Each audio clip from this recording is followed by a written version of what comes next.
Hello, everyone. This is Ed Breniger, and welcome to the Eddie Network podcast.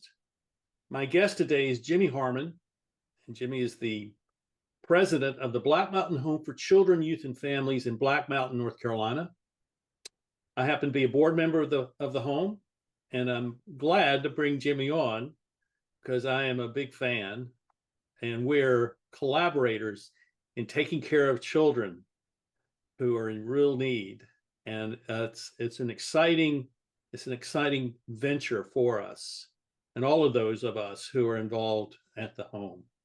So welcome, Jimmy. Tell us tell us about the home, and kind of give us kind of a thumbnail sketch of what you normally would say when you meet someone who has no idea what Black Mountain Home for Children, Youth, and Families is. Sure, and thanks for this opportunity as well. So opening your virtual doors for us to come in and visit a little bit. So, well, Ed, as you know, the home started in 1904. So Reverend Robert Perry Smith, he was the superintendent of missions at the Asheville Presbytery. So basically, he was what we would consider a church planter or church starter nowadays. And he would plant churches in the hills and hollows of North Carolina, Western North Carolina. And then he would go around and make sure that they were running right, and make sure that if they needed any help, he was there to support them and guide the pastors in those rural communities. So he was basically a circuit rider. He would get on his mule or in his carriage or walk the hills and hollows of Western North Carolina and go check on the churches. Well, in 1904, we have parallel paths. So in 1904, they were experiencing some of the same things that we're experiencing today. So that was around the time of the Spanish flu pandemic, and it hit Appalachia really, really hard. So a lot of kids were orphaned during that time. And Dr. Smith kind of understood the plight of orphans because he was an orphan himself. So he was orphaned during the Civil War. And so he really had a heart for orphans. So he would go around to these churches, and more orphans began to show up on the side of the road with little tents and little shanties, and they were begging. So Dr. Smith went back to the Presbyterian. He said, guys, we have to do something about this need. And, all of them said, that's great, Dr. Smith, but how are we going to pay for it? And I think that's one of the biggest questions in nonprofit work is we see great programs, but how are we going to pay for it, right? And so I don't know if you or your guests have been a part of a church financial committee, but there was a debate as can happen sometimes. And it went back and forth. And during one of the lulls in the debate, there was a little girl. Her name was Hazel Johnson. Her dad was a Presbyterian minister as well. She saw her opportunity. So she stood up in a room full of men in 1904. And she got up and she walked down the aisle and she looked Dr. Smith directly in the eye and she said, Dr. Smith, I've been saving my money to come to town with my papa. And I was listening to you talk, and God told me that I shouldn't go to the store and buy what I wanted. I should give it to you to start your orphanage. So this place, Black Mountain Home for Children, began with the vision of an older man and the gift of a young girl. And it's been going strong ever since. It started in Haywood County in a little log cabin, quickly outgrew that and then moved to Henderson County, which is in Western North Carolina for our international viewers. And then the home was able to acquire some acreage in Black Mountain, North Carolina. So it moved here in 1923. So this year we are celebrating our campus centennial. This will be 100 years of Black Mountain Home for Children in Black Mountain. And it was funny. The way they raised money at that time was they promoted it as North Carolina's first fireproof orphanage. Well, it wasn't fireproof, but it was brick, and that was a big improvement over log cabins at the time. And so, in fact, I'm sitting in the Smith building, which was the original orphanage. It's named after Dr. Smith. So anyway, the home had started it really started just for true orphans, those who did not have a mom and a dad. And then around the 30s, it changed to where they could be orphaned by one parent who was having trouble supporting them. And then, but now, it's kind of the same principle or premise. But instead of being orphaned, a true orphan, our kids are orphaned by circumstance or the family court system. A lot of our kids today have been abandoned, neglected, abused, and that could be physical abuse or sexual abuse, or they just come from really unfortunate circumstances due to no fault of their own. So, our kids haven't been in trouble. They've just dealt with things in life that most of us haven't.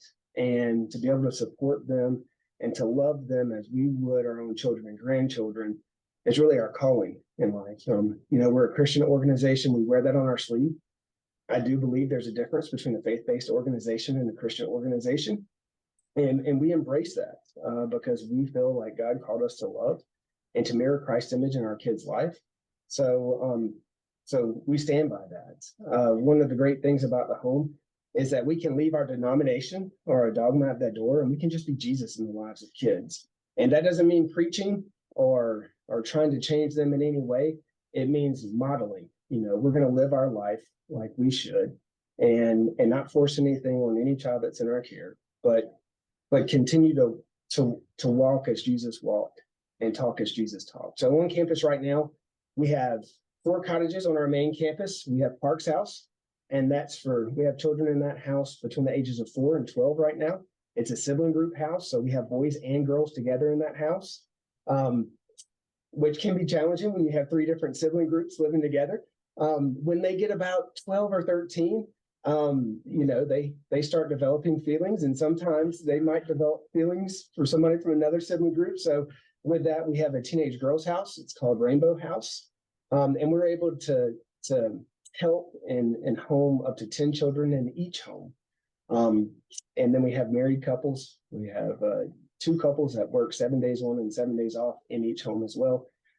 So we can mirror what a family looks like. A lot of our kids come from broken homes, and it's important for us to mirror a dad's role in their life and a mom's role in their life and how that works without, dad getting drunk and beating up mom, or, mom getting frustrated and walking out the door and leaving. We're able, it's so important, Ed, for our kids to see the good side of things, but also understand that, adults have arguments and disagreements sometimes, but it's how they handle those arguments. So our staff are even trained to, hey, if you have a disagreement in front of a young person, you have to make up in front of that young person as well. And that's just how mom and dad's, how we need to interact with one another.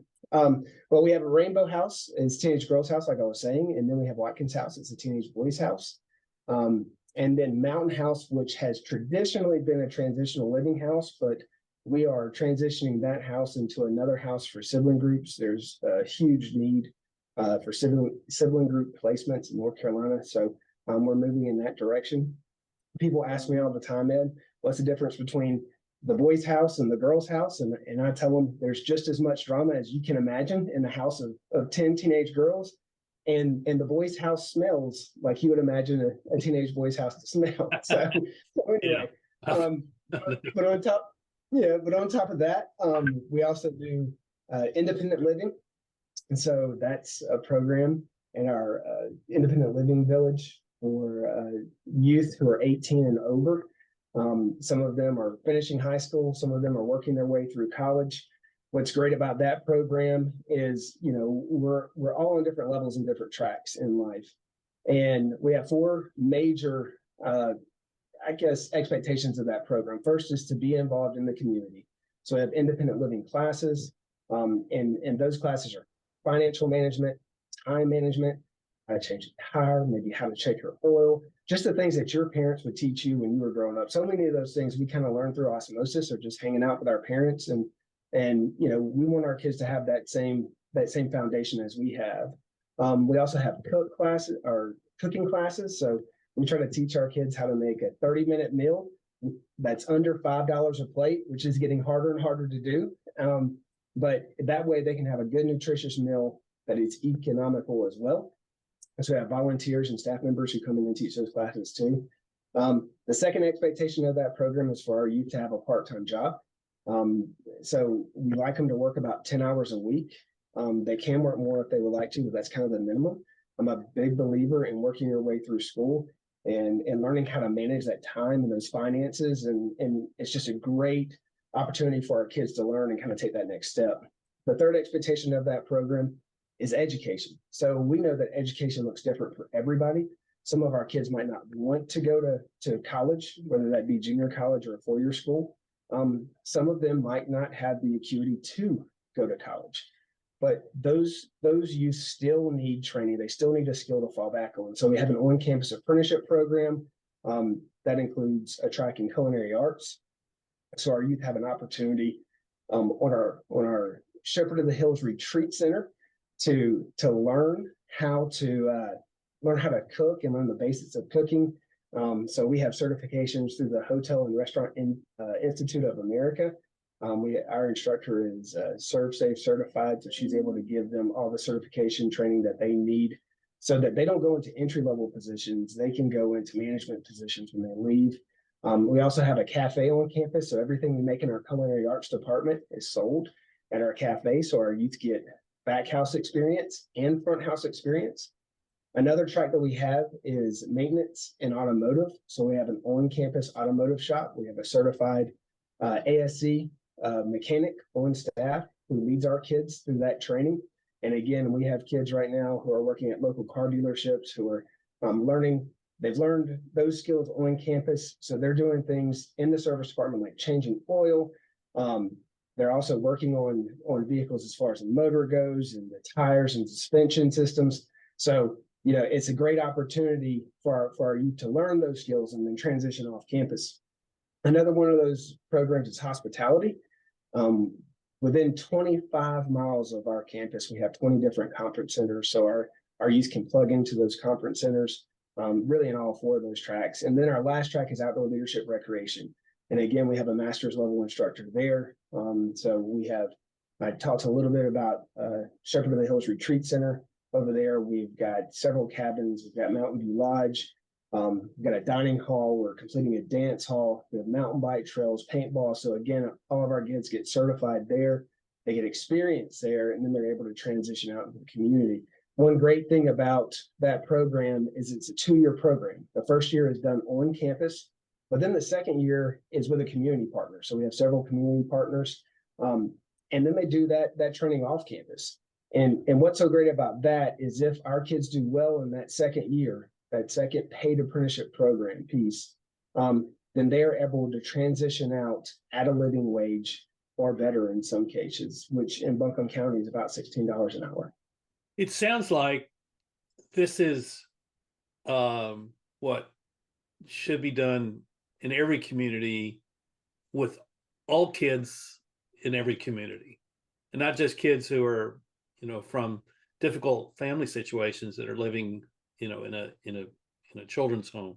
It sounds like you're providing support and education and development that is not offered in a lot of other places. Am I right about that?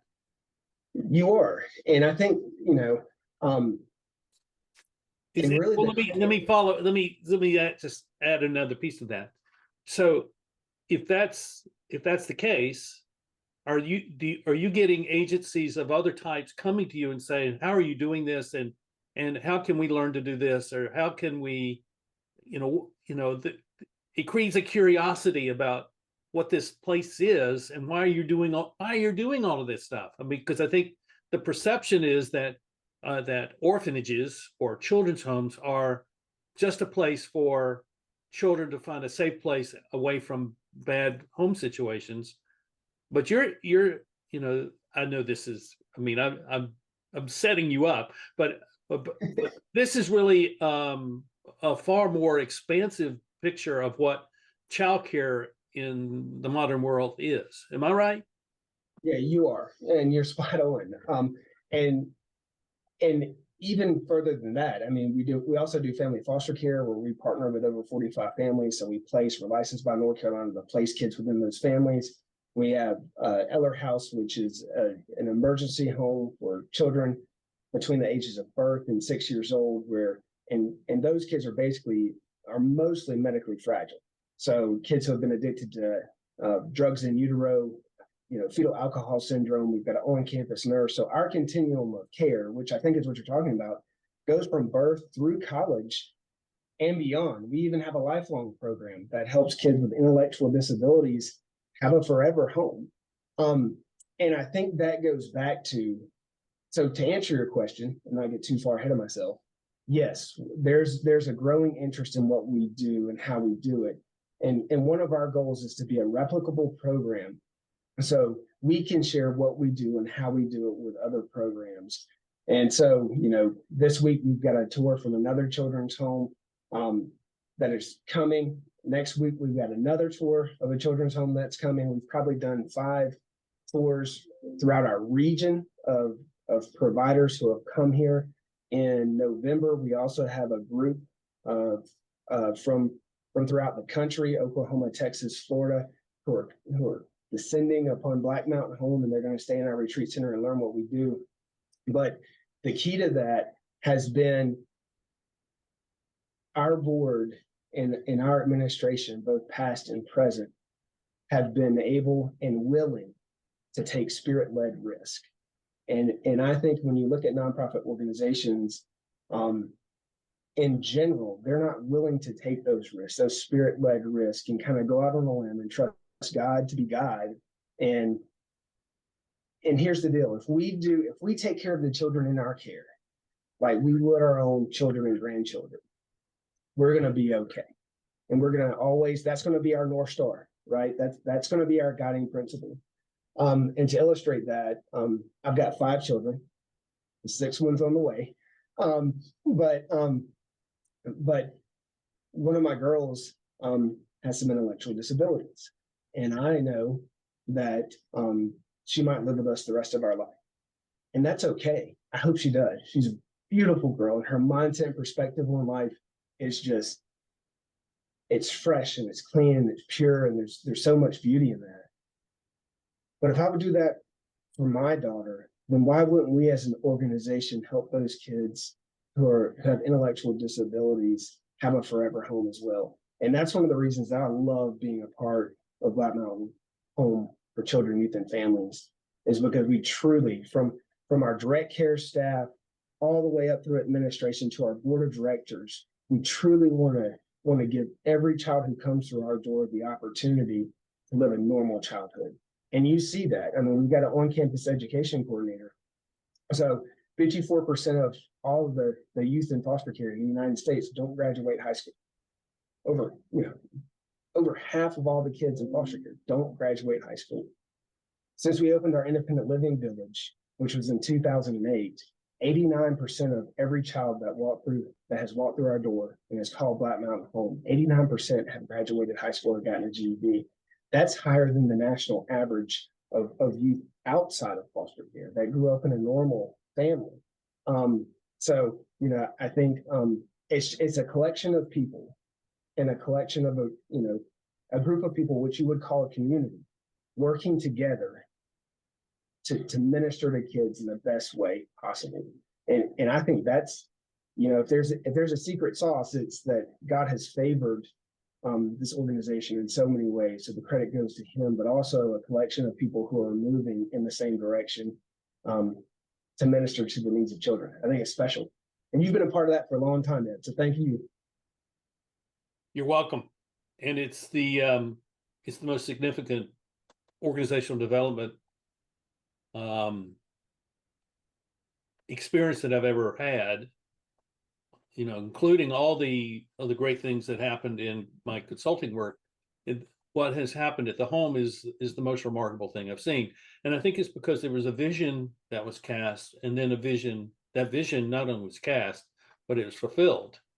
And it was fulfilled beyond, I think, what people ever imagined. And that it is addressing the needs of children, period, regardless of their family situation, in a way that is an example to other agencies other families, other schools, that says children are at risk today in almost every way. Every situation places them at risk. And somehow we have to address that as a society. And it's easy. The easiest thing to do is to be a critic and to complain and point fingers. The hardest thing to do is to build a program which is successful in caring for children and allowing them to grow up to be not only safe and secure, but to be whole and well developed and happy, with a real sense of who they are and what is possible for their future. And that's why I stay involved with the home, is that I see that what the home does is something that I don't see anywhere else. And I think it's for a host of reasons that I don't need to go into. If you've read my Substack, I write about this stuff all the time. But what I see is that children, I mean, I saw it in my own children. At some point I realized I have to stop treating them as children. I have to start training them as adults. As young as I can, as young as they are, I'm going to try to help them learn what it means to be an adult. And I think that's what the home is doing. You're providing all these different experiences where they can learn to be adult. They can gain skills. They're being apprenticed. They're doing all these things. And I think it's a model that not just other children's homes can follow, but I think school systems can follow this, and state foster care systems can follow this, and churches and other nonprofit organizations can follow what you all are doing. I think it's replicatable because it's not brain science. It's just taking care of children. That's right. And even if you think about those experiences, you used to take your kids on vacation, and I take my kids on vacation. So why don't we take the children from the home on vacation, and if, we incentivize things, so, hey, if you make the AP honor roll, I'll take you out to dinner. You pick, we do those things. And those are things that we also do at the home. Is, we have a recreation program that the moment the kids get off the bus and to the time they go to bed, there's activities available for them. And during that time, they also have the opportunity to plug into tutoring. I just got the report today. This quarter, our kids, and our goal is always to have a 3.0 GPA, campus-wide GPA. But today I found out that in this past quarter, we just got report cards, our kids had a 3.2 cumulative campus GPA, which is huge. Especially when that kids, 50% of kids in foster care don't graduate high school or get a GED. So we incentivize education. We have a 2.0 beach retreat. So we work with the organization in South Carolina near Myrtle Beach, and they provided an opportunity for us to bring our kids to the beach every year. So last year we took 56 kids and staff, and it's our youth who have a 2.0 GPA or better, and then staff to chaperone all those kids. And we go to the beach for a week, and it's a great opportunity for them to splash in the ocean. And every time we go, there's a handful of kids who have never seen the ocean, and it's a great experience for them. Our 3.0 retreats, all the kids who have a 3.0 GPA or better, we take them on what we call the mystery retreat every year. And Ed, the reason it's a mystery is because it's towards the end of our fiscal year and we don't know how much we're going to have in the budget. So that determines it. The kids don't know that. So, but anyway, but this year we've been blessed, and we get to take them on an awesome experience, which is probably why we have a 3.2 GPA. But you have to, you have to have tools in your tool belt. We also ride dirt bikes on campus. We're a part of we have an Elevate program in which our goal is to elevate the body, minds, and spirits of our kids through responsible interactions and relationships with adults through the use of motorsports. So our kids are able to go through, I think it's 26 classes, safety classes, before they get on a dirt bike. But then we have certified instructors who ride with them, and then they're just able to be a kid. So you're balancing that, hey, I just want to be a kid, and and then you're creating relationships through the use of recreation, and then also, layering it with teaching work ethic and responsibility. We don't take care of all those bikes. Our kids help us, so they're cleaning out carburetors, and they're maintaining their bikes and keeping things neat and clean. And so you have the fun, and then you have the work ethic and responsibility, and it creates a whole person. And I think that's what we all strive to be, and we all want our own children to be, is that whole person who loves others and loves God, and who has a work ethic and who's responsible. And I tell my kids, I'm a big proponent of education, but the most important thing for me is that they love God, they love their family, and they have a good work ethic. So I think you're able to create and mold a whole person, which is, if we want it for our children, then why would we want it for the children in care? So can you give us a couple of instances with a couple of the kids where when they came in, things were really in a bad situation for them, and kind of talk about the progress that those individual kids made as they went through and they graduated from high school and went on. Can you give a couple absolutely. of words? Sure. So we got a call a few years back about two sisters. They were 15 and 17 years old.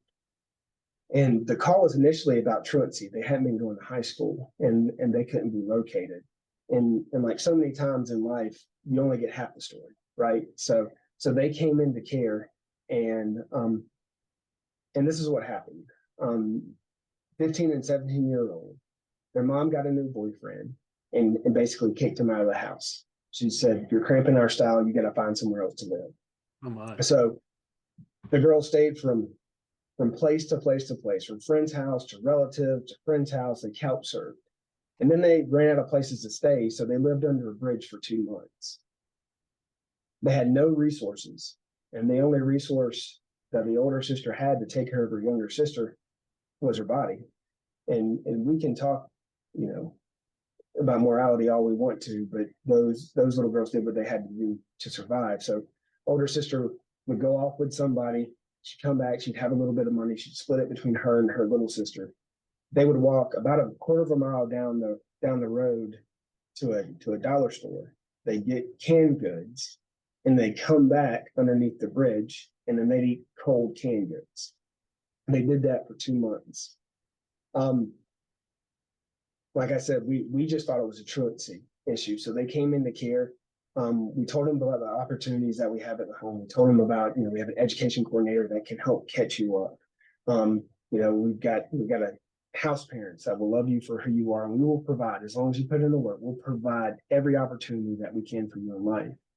And so we had that meeting in the office, and then we walked them over to the house. And you walk in the front door, and the living room is to your left, and the kitchen and dining room is to your right. And I always stop on these initial tours and with the new resident at the dinner table, and I tell them that the dinner table is a hub of everything that we do in the house. It's where we have meals together. It's where we have devotions together. If you have trouble with your school, if you need help beyond tutoring, or if it's after tutoring, you can sit there with your house parents, and they'll help you. It's just the hub of everything that we do. And as I was going through this, I looked over my shoulder, and the 17-year-old was weeping. And I knew that there was a trigger in this room somewhere, but I didn't know what. So I suggested that we step out of the dining room and we walk down the hall, and that we go see the room. So as we're walking down the hall, I looked over my shoulder at the 17-year-old, and I said, "Amber, are you okay?"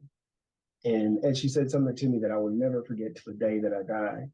She said, "Mr. Jimmy, I was standing in the kitchen, or in the dining room, and I looked towards the kitchen, and the pantry door was open. And I saw some canned green beans and canned tomatoes. And Mr. Jimmy, you wouldn't believe what I had to do for canned food." And then she told me, and everything came out.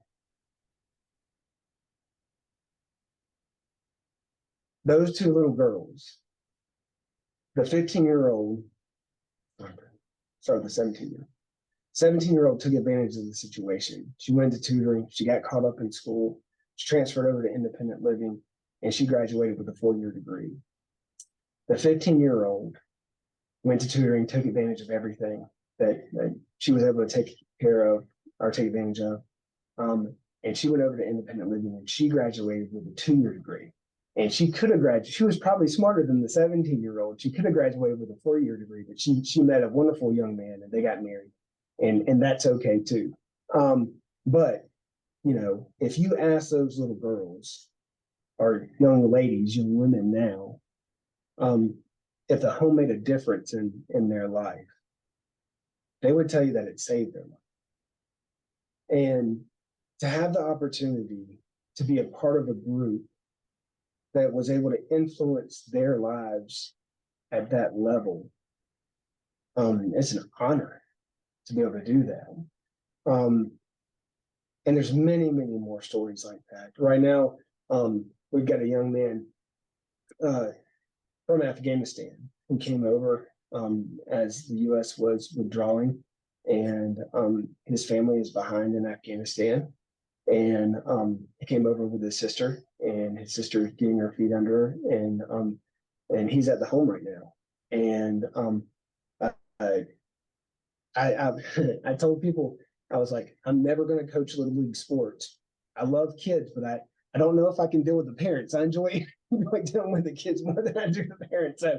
So anyway, but this young man and another young man at the home and my son play on the same team. And so that transportation would be easier. The only way we could get them on the same team is if somebody volunteered to be an assistant coach. So guess who the assistant coach is? I'm that guy. So anyway, so this young man, when we never played baseball before, doesn't know any of the rules. And the first day he was out on the infield making sandcastles. I'm not kidding. He was making sandcastles, you know, when he was playing second base. So his house parents have been working with him and teaching him the fundamentals and all that good stuff. So anyway, but this past weekend was opening day, and Saturday he had a hit and he was running around the bases. And I mean, it's awesome to be able, you know, we're not just a head in a bed organization. There's so much more to life than just housing somebody. There's a spirit, you know, and we have to feed that spirit with things that are good. Because if we don't, you know, I think we have a tendency as people, and as I get older, I have this tendency as well to look on the next generation and say, well, this, well, that, well, I would have done it different. But if we're not committed to investing in that generation, then what do we expect to get out of it? You know? And so we have to be willing to invest. And that's one thing that I will say our staff does at a really high level is invest. And we're a relational organization. Everything that we do is built on relationships. And so I think, you know, I think that speaks to that generational gap and what we're doing and how we're trying to pour into those kids. But Ed, I mean, you know, we've got people we've got a young lady right now who has graduated from college and now she's pursuing her master's degree in social work. We've got a young man who he was 18 when he came to the home. And at that point in time, at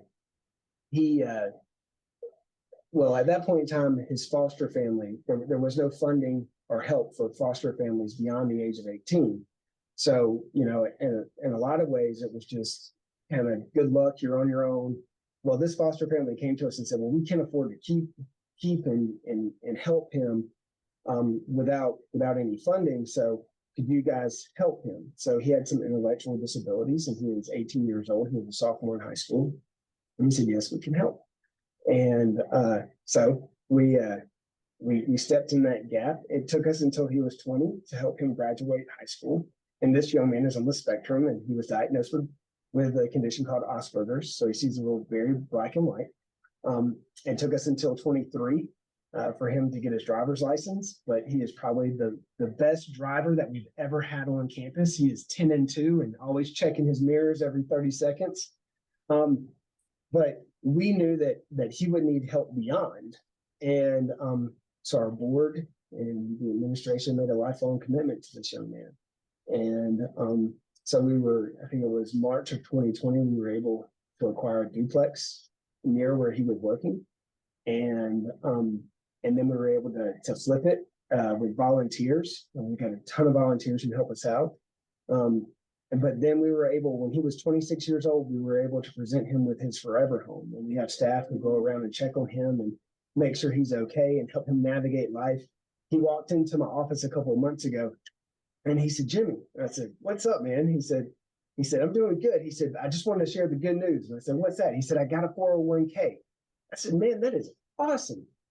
He said, well, he said, Jimmy, I got a question. I said, yeah. He said, what's a 401k? So we had to walk through what a 401k was. And, he knew it was a good thing, but he didn't know what that meant. And even things like navigating deposits and, how to balance a checkbook. These are lessons that we continue to teach, but he's doing really, really well.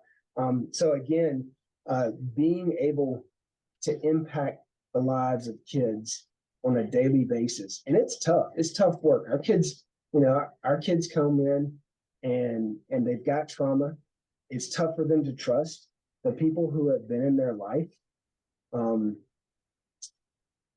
In so many ways, they have been failed by adults and those who should have loved them the most. So they don't open up. I mean, you're just not going to sit down and talk to them and they're going to trust you. Trust is a two-way street. We talk about trust and respect every time a youth comes in. And I tell them, listen, I've got to earn it just as much as you have to earn it. And we've got to meet in the middle and then we can get some things done. And so it's a process, but along the way, again, if we mirror Christ's image in their lives and we mirror what a responsible, loving, caring adult is, we can build a relationship with that youth and help them navigate life. So one of the remarkable things that I've seen over my 20-ish number of years of involved there is the growth in volunteers that have come there. Would you talk a little bit about that phenomenon, and if people would be interested in volunteering, describe the different things that they can do if they come and volunteer at the home? Absolutely. So last year we had over 3,800 volunteers from 17 different states and 4 different countries come and volunteer at the home. Would you say those numbers again, please? Yeah, absolutely. It was over 3,800 volunteers from 17 different states and 4 different countries come and volunteer at the home. And they did an accumulative 38,000 hours, which equates to about $1.3 million of free labor. And many of those groups brought missions budgets with them. And one of the things we talk about, and you know this, Ed, but we talk about our standard of excellence. We want to have a standard of excellence in everything that we do. Mm-hmm. And so we have over 200 acres. We have 44 buildings, and we have 3 maintenance staff. Our volunteers are critical at helping us keep a standard of excellence. So there are 3 different types of volunteers that we work. We have group volunteers. Those are youth groups. Those are, community groups like a Rotary Club or a Lions Club that are coming in and volunteering. Men's groups, women's groups, typically from churches come in and volunteer. So that's the group volunteers. And then we have individual volunteers. So we have 111 individual volunteers that come on a weekly or monthly basis. They have to go through a full background check, fingerprints, the whole 9 yards, just to make sure that they are who they say they are, and we feel comfortable with them around our kids. And they volunteer in our administration office. They volunteer our buildings and grounds team, volunteer at a thrift store, in the cafe, at our retreat center, and they're a huge, huge blessing. In fact, when we've been going, and everybody's been going through this staffing crisis, but they have really helped fill that gap and help us continue our standard of excellence as we've navigated COVID. And then the third group of volunteers that we have are RV volunteers, or what we have an RV park on campus, and we call RV volunteers residential volunteers. So that's what the RV stands for. So we have an RV park that has 16 spots in it. They're full hookups. So individuals can come from campers on missions or RVers on a mission or we have individual volunteers that aren't a part of any group that come and stay between 2 weeks and 6 months. And many of them are retired. So you have retired school teachers and retired carpenters and we had a retired CPA come and help us last year with some administration work. And it's amazing how God puts these pieces together. And they stay in our RV park. And so we asked them to do 24 hours a week. And they're off on Fridays. And then they're off the last week of the month. And they come in, they don't have to pay anything other than their volunteer service. So last year we had 69 couples come in, and I want to say that valuation was about $180,000 of labor that they provided us. But again, it's multi-layered. But if anybody out there wants to come and volunteer, we love volunteers. We can work anybody from any skill set. From a kids youth group all the way up to somebody who just wants to teach our kids to read, and everybody in between. So they can get in touch with Tiffany Guerin at the home, and she can walk them through the process. So as we kind of come to a roundup and conclusion to this conversation, if somebody wants to come and tour the home, which I totally advocate for, how do they do that? Yeah, absolutely. We have a Campus Connect tour that we do every month.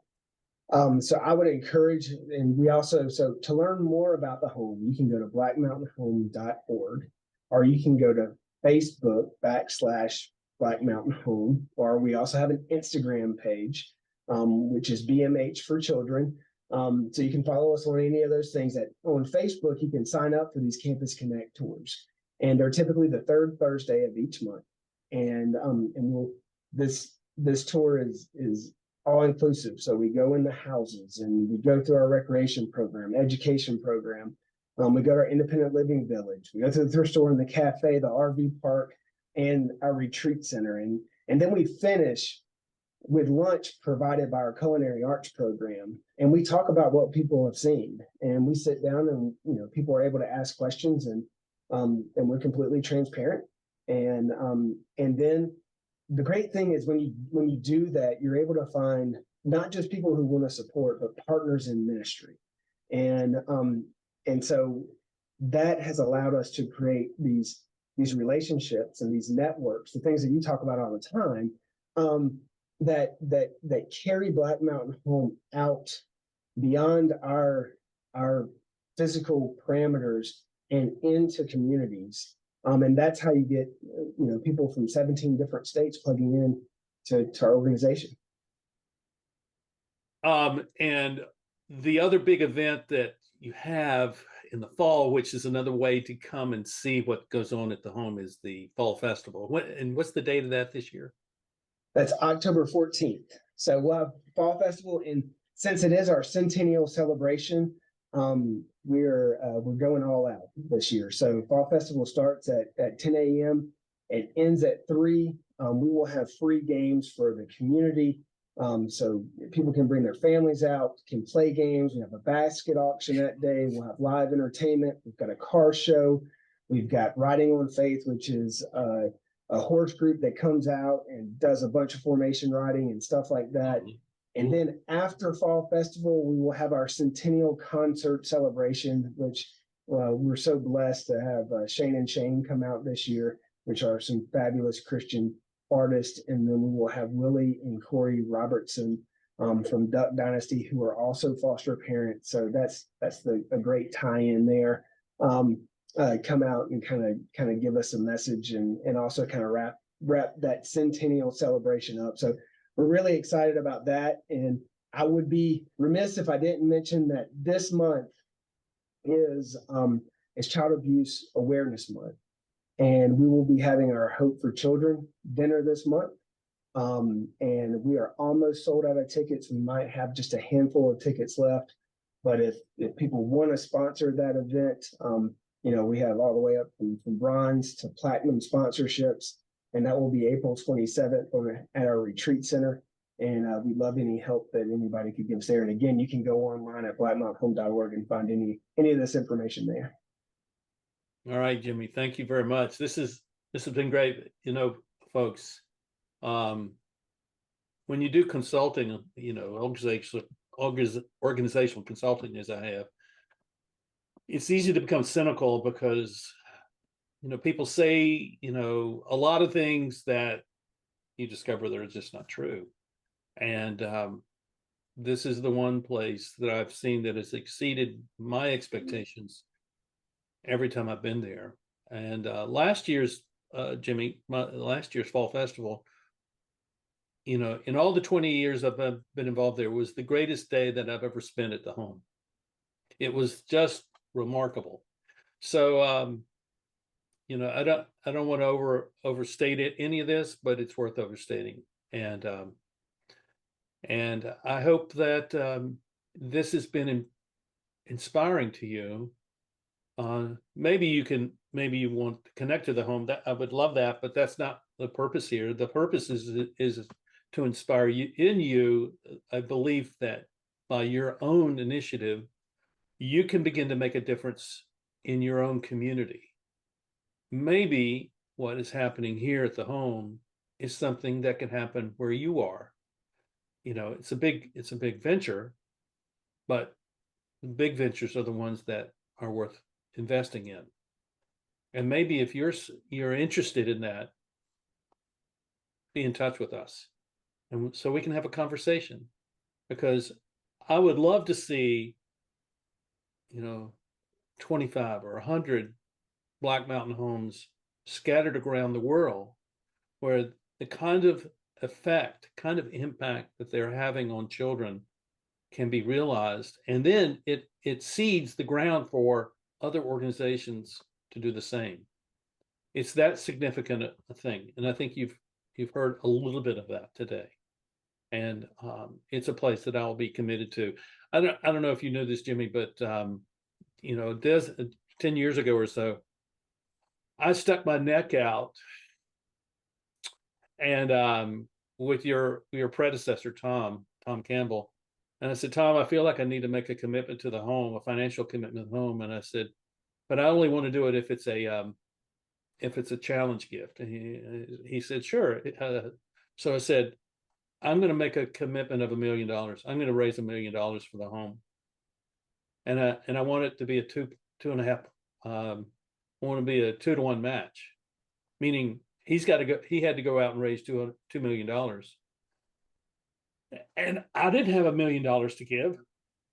I still don't have $1 million to give. But within 4 or 5 months, he had raised $2.5 million based on my commitment to raise $1 million. And the night that I shared that was at the Hazel Johnson Legacy Society dinner. And there were people who came up to me. I'm nothing in this. I'm just a guy that made a commitment. I haven't fulfilled my commitment. I just made a commitment. But there were people that came up to me who have been serving the home, in particular by helping you build buildings. And they said, it never crossed my mind that I could give money. I'm glad to give my time. I'm glad to give my company to the home for things, but it never occurred to me that I could give money. I said, well, now now you can go give it, please. So I think it's one of these things where when you find something that's worth investing in, worth giving your life to, because you're going to see the effect, like with those 2 young sisters. Oh my, that's such a powerful story of what is possible when you just create a place of safety and home. That's what is possible. So I hope this has made a difference to you. I hope it gives you something to think about for the future. And I'm grateful that you watched. Please subscribe and hit the like button. And if you have a thought, have a comment, a question, please offer that, because it's all part of the conversation that I'm trying to create by these podcasts. Thank you, Jimmy. Keep up the good work. I'm watching you, and I'm going to be happy. Yeah, well, I would be remiss if I didn't just pause and say thank you for your commitment to the home. Just your service and your wisdom and your discernment and your leadership and guidance have been a godsend for many, many years. So thank you for that. I know it's not easy, especially with your busy schedule, and I certainly appreciate it. I think what you know, I remember growing up in Sunday school and vacation Bible school, and we always saying, "This little light of mine, I'm gonna let it shine," And I've been thinking about that lately, that, a light, it always it's always brightest closest to its source. And you're from this area and you have burned bright in the lives of our kids. And so I would just encourage those, wherever you are around the world, burn bright in your community, and and your work will be evident to others. So thank you for doing what you do, Ed. I'm honored, Jimmy. Okay, enough of this. Let's get to work. Thank you, everyone. We'll see you next time here on the Eddie Network podcast. Bye-bye.